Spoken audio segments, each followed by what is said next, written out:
Well, hello there! My name is Mike Mess, and this is the latest installation of whatever this is.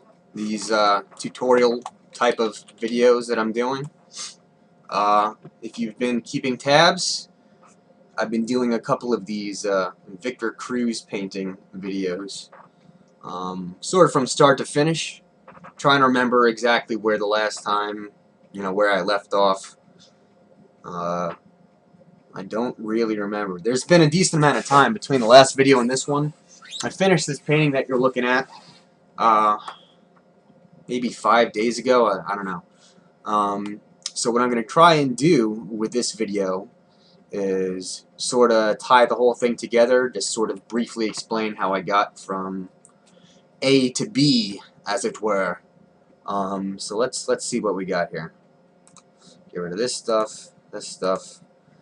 I think, more or less, this is kind of where we left off. I might be wrong. I don't know. But let's operate under the assumption that this is where I left off. And for those of you who this is the first video of this series that you've seen, let's just briefly go over some of the steps. So this is how I started off.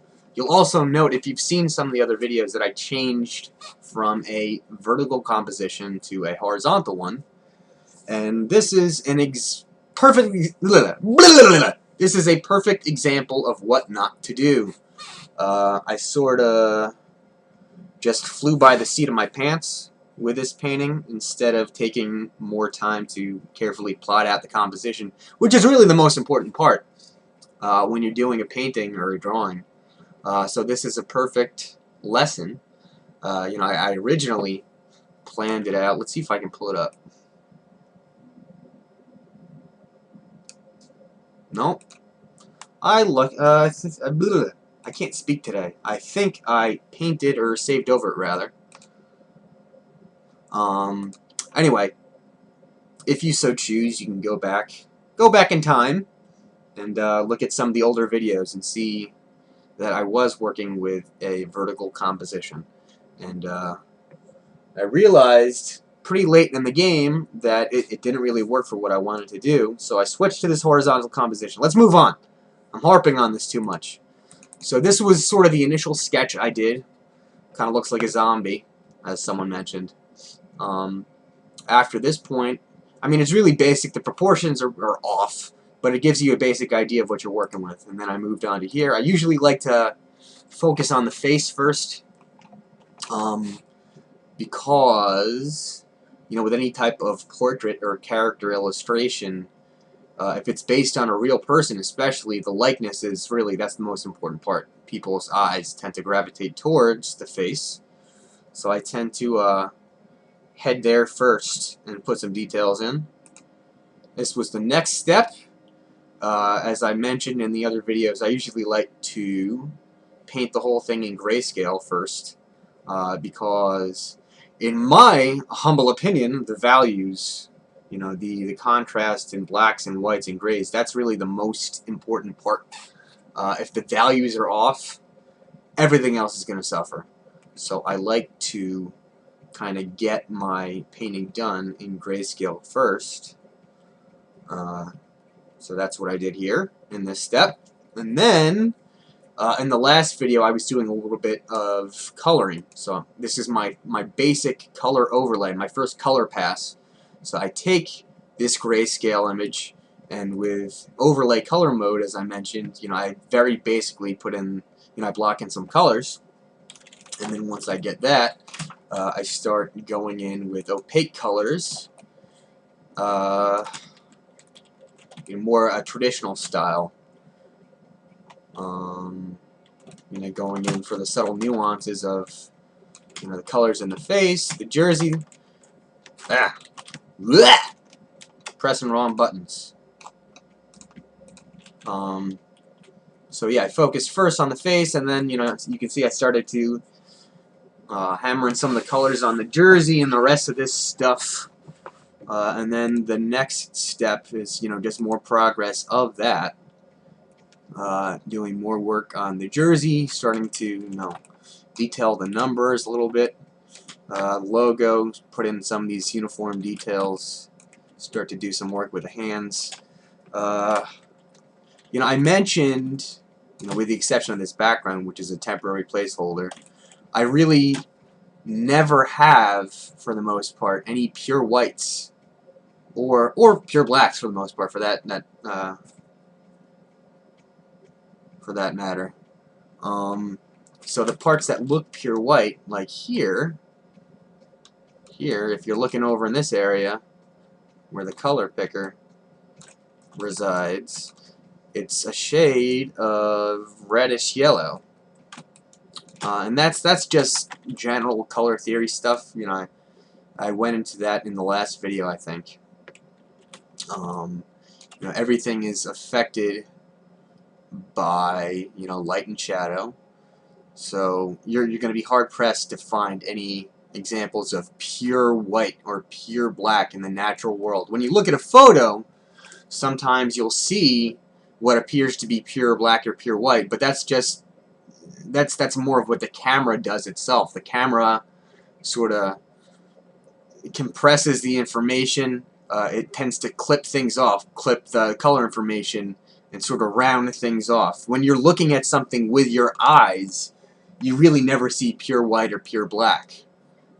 So it's sort of, when you see that in a photo, it's kind of, some of that information is being lost in translation.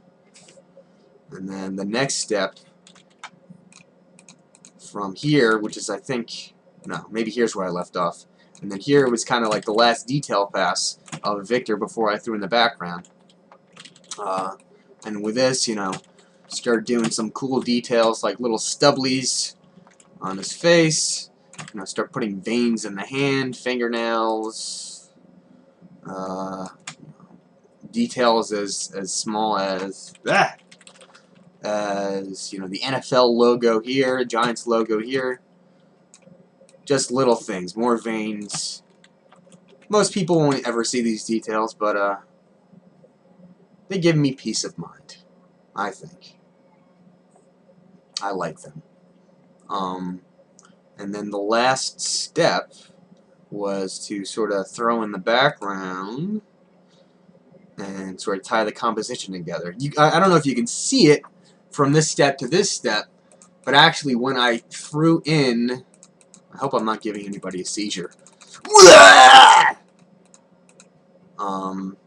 Sorry. From this step to this step, I actually went in and I added some more red to Victor. I don't know if you can see it.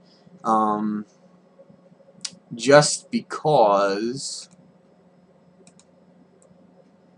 before I did that, it kind of looked like he was popping out a little bit too much. He didn't really look like he fit in with the rest of it, with this red, smoky, ethereal background. So I did that. And how did I do that? I'm glad you asked. What I did is I used my handy-dandy color balance tool, which for Windows users is Control-B. Mac, I think it's Command-B. And what this allows you to do, this is a very powerful tool. You see these sliders here. If you want to add more red uniformly, use this slider. More cyan to this side. You do green, etc. I mean, you can read. I hope you can read, so you can see the different options. But this is just the midtones. Gives you even more power, more control. If you want to go in for highlights, for example, and let's say you want to blast out some of them yellow highlights. And now it kind of looks a little bit angelic. My phone is ringing. I have a text message from my brother. I'll deal with that later. Yeah, so if you want to go in with the shadows, you can do that too. It's a very powerful tool. Just be careful with it because it's, as you can see, you can do some weird and gnarly stuff. Or maybe that's what you want to do. I don't know. whatever you want to do, that's cool by me. So yeah, I threw in a little bit more red into Victor himself for this final version. I actually went in and I did a little custom logo treatment too, which I think is kind of neat. Not something that I've done a whole lot of in the past, but something that I'm interested in continuing in the future. I'm at a loss for words. Oh, you may notice that my voice is a little bit clearer today, because in all the previous videos I had a disgusting cold and sounded as such. A little bit less congested today, and I don't know why I'm sharing that with you, but I'm glad that I did. What else? Well, what else can I say about this painting here? I really don't know. Beep boop beep bop bop beep beep. Sometimes I think it's cool to, what am I doing? To kind of compare previous states. So for example, looking at the first color stage where I blocked in, and then jumping ahead to the, the final detail phase. I think that's kind of cool to be able to see the difference, the beginning of the journey as opposed to nearing the end of the journey. I think that's kind of neat.